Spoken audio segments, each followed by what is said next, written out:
Can I have everyone return to their seats, please?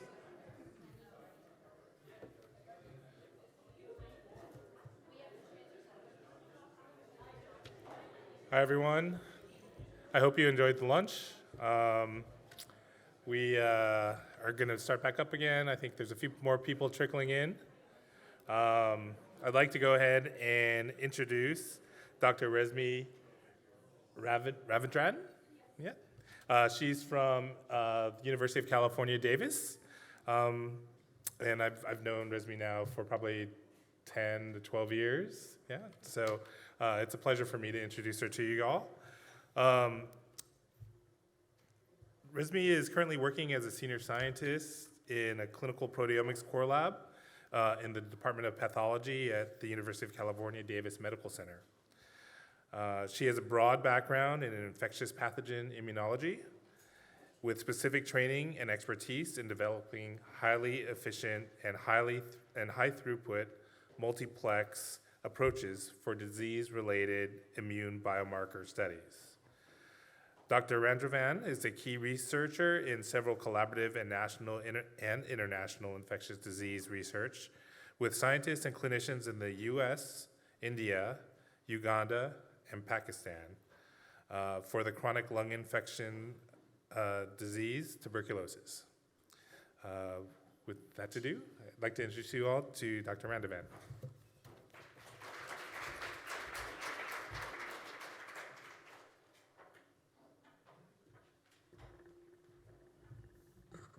Thanks, Cassie. Good afternoon, everyone. I hope all of you had a nice lunch.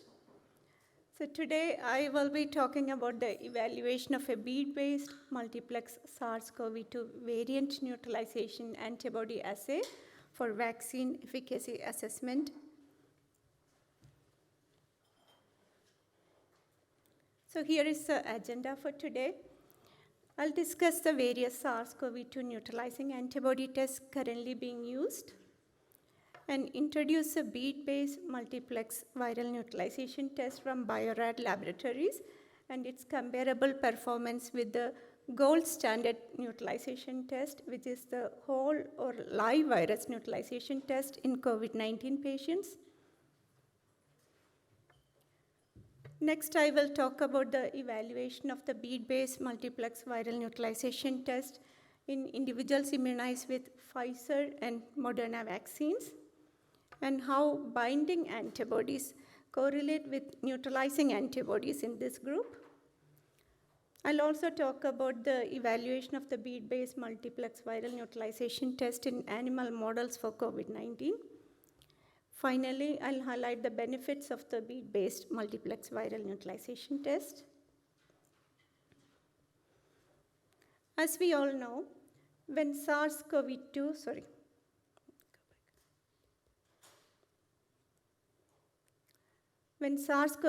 infects the host cell, the receptor binding domain, abbreviated as RBD, on the spike protein on the surface of the virus, interacts with ACE2 receptors on the host cell surface.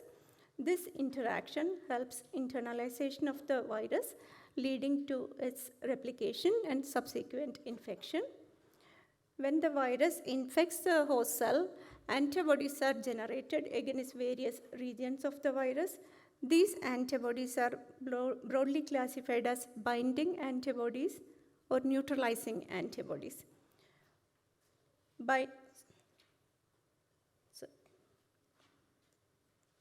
Binding antibodies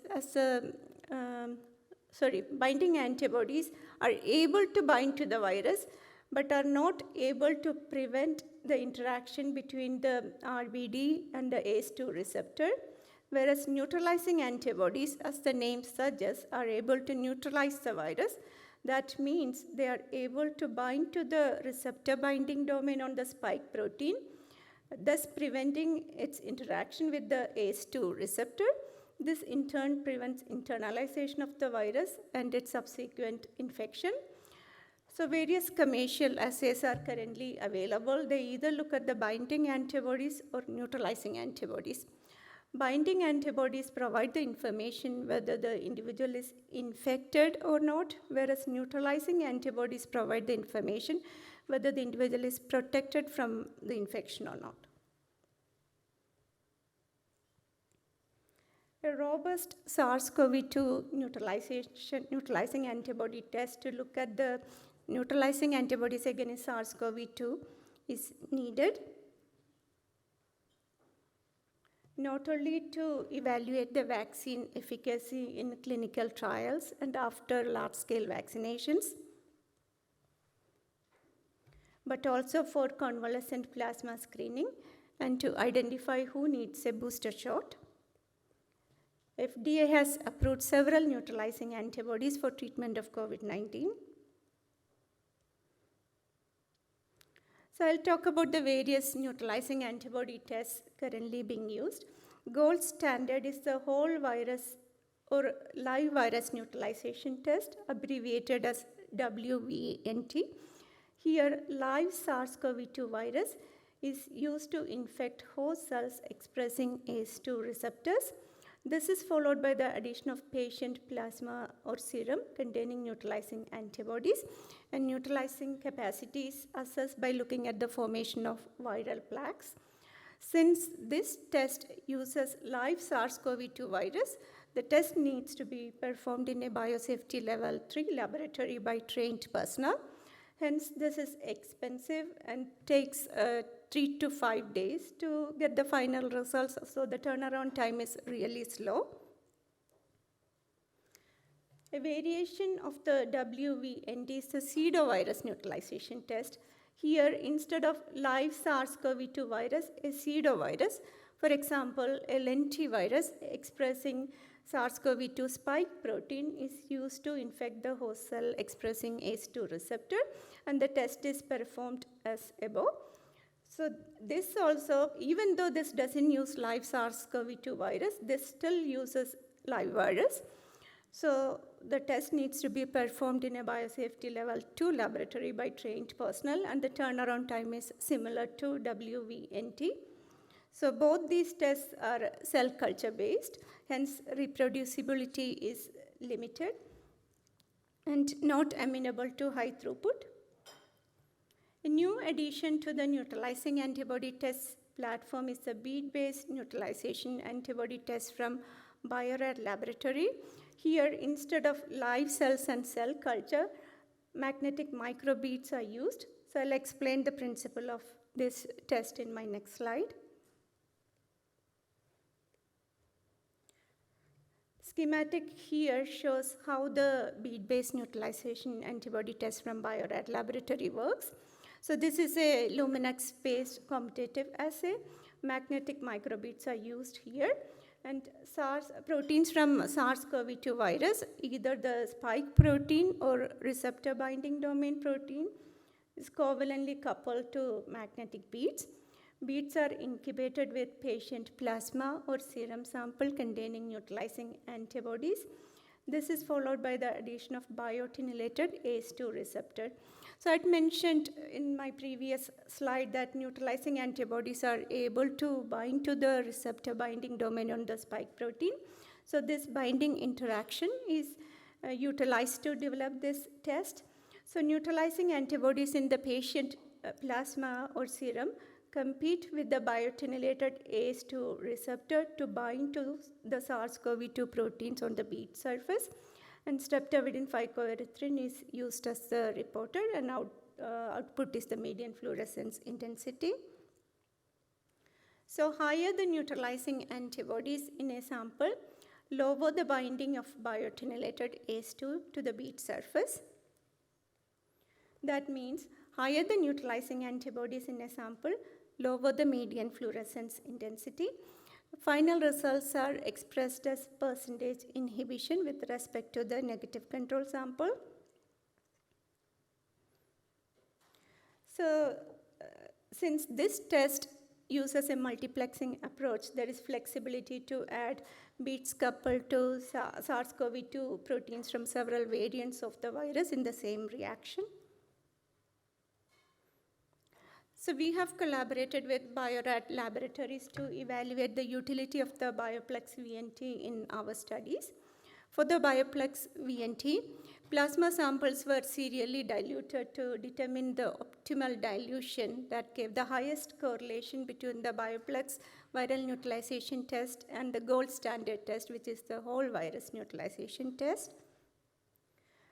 Plasma samples from 4 COVID-19 patients were collected over several days post-symptoms, were selected to perform this experiment, and the samples were serially diluted, as I mentioned. Each colored line represents a time point post-symptom, and different serial dilutions are shown here. Optimal dilution was determined as the dilution that gave the highest correlation between both Bioplex viral neutralization test and the whole virus neutralization test. And another criteria to choose the dilution was we made sure plasma samples or similar plasma samples would be predicted to fall within the linear range of the assay and not report as saturated percentage inhibition. A plasma dilution of 1 to 37.5 was chosen as the optimal dilution for Bioplex viral neutralization test, and all subsequent analysis of the study samples were performed at this dilution. Graphs here show the correlation between the Bioplex VNT and the gold standard whole virus neutralization test in the same 4 COVID-19 patients that I had shown in my previous slide. And as you can see, very strong correlations were observed between both tests. We then evaluated the efficacy of mRNA vaccines in individuals immunized with Pfizer and Moderna vaccines using the Bioplex VNT. Heat map here shows the efficacy in individuals who received Pfizer vaccine. And here is the efficacy in the Moderna group. So we looked at neutralizing antibodies against 2 proteins from wild-type SARS-CoV-2 virus, spike-1 and receptor binding domain, as well as spike or RBD of several variants of SARS-CoV-2 virus using the Bioplex VNT. And plasma samples were collected before vaccination, which is a week 0, 3 weeks after the first dose in the Pfizer group, 4 weeks after the first dose in the Moderna group, 4 and 26 weeks after the second dose from both groups. As you can see, the green segment is the baseline, which is week 0 or pre-vaccination time point. None of the study subjects in our group had any baseline reactivity against any of the SARS-CoV-2 proteins tested. Neutralizing antibodies were detected at about 1 month after the first dose in both groups, and the levels of neutralizing antibodies in the Moderna group was about 2 to 3-fold higher than in the Pfizer group for both wild type as well as all the variants. And neutralizing antibodies peaked at 4 weeks after the second dose in both groups, and waning of the neutralizing antibody response was observed in both groups at 26 weeks, which is about 6 to 7 months after the second dose, and the waning was more in the Pfizer group than in the Moderna group.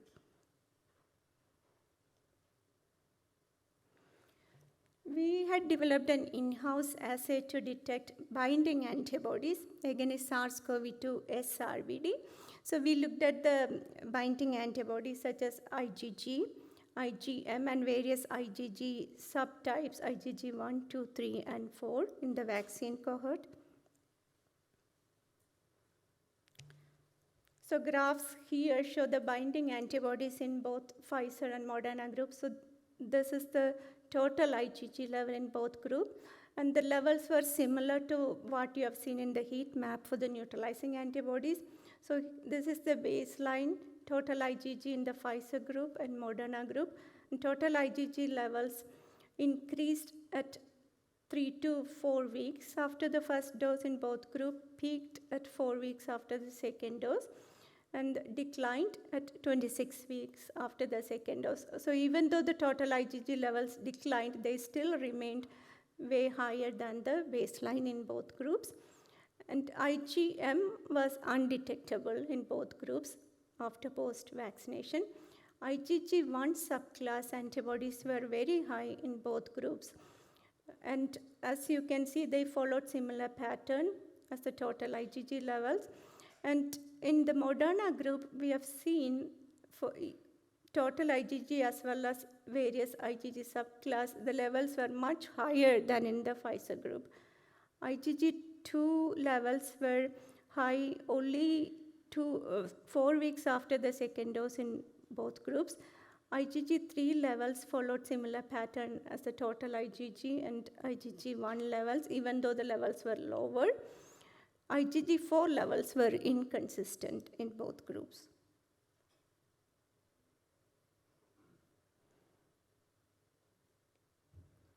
So graphs here show the correlation between the total IgG and various subclasses and the neutralizing antibodies. So this is the Pfizer group. And here are the correlations in the Moderna group. Correlations between the total IgG and neutralizing antibodies were moderate or medium in both Pfizer and Moderna group at all time points post-vaccination. However, the correlation between the various IgG subclasses and the neutralizing antibodies were very low in both groups.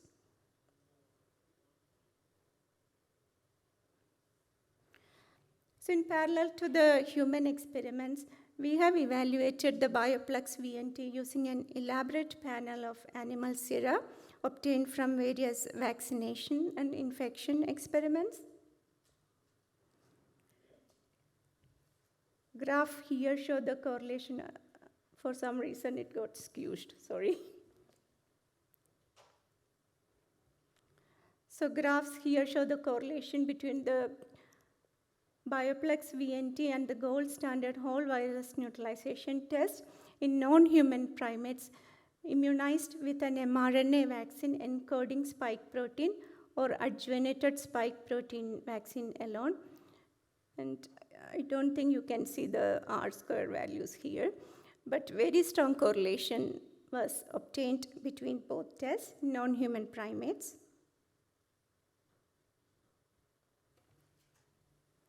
Heat map here shows the neutralizing antibody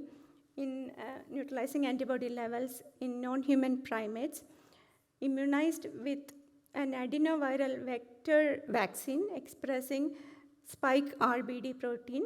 9 animals were used in this study group. Samples were collected at week 0, which is the pre-vaccination time point, as well as several weeks post-vaccination.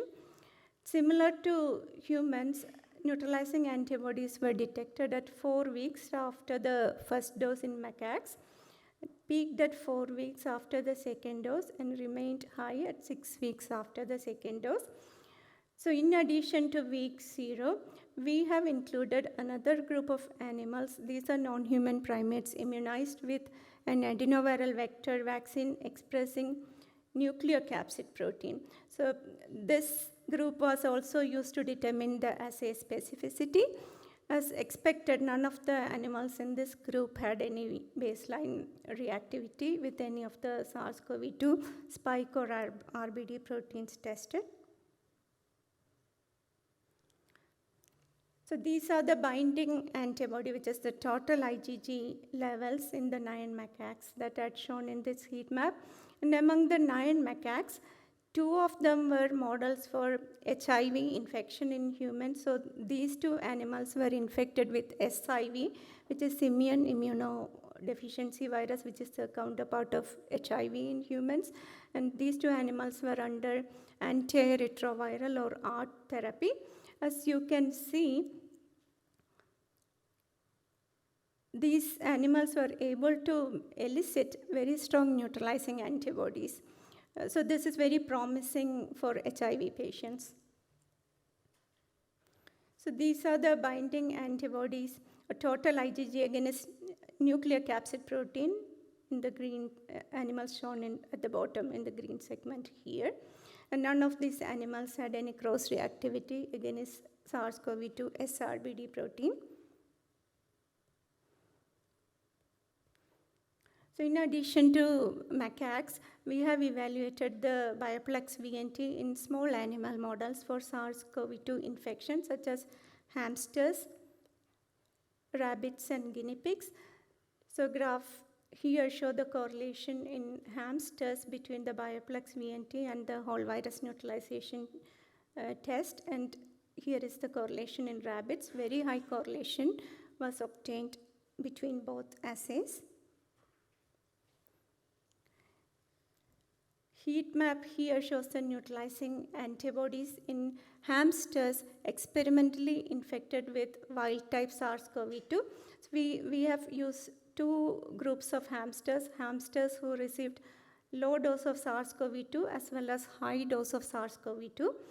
Hamsters are highly susceptible to SARS-CoV-2 infection and develop severe disease few days after inoculation.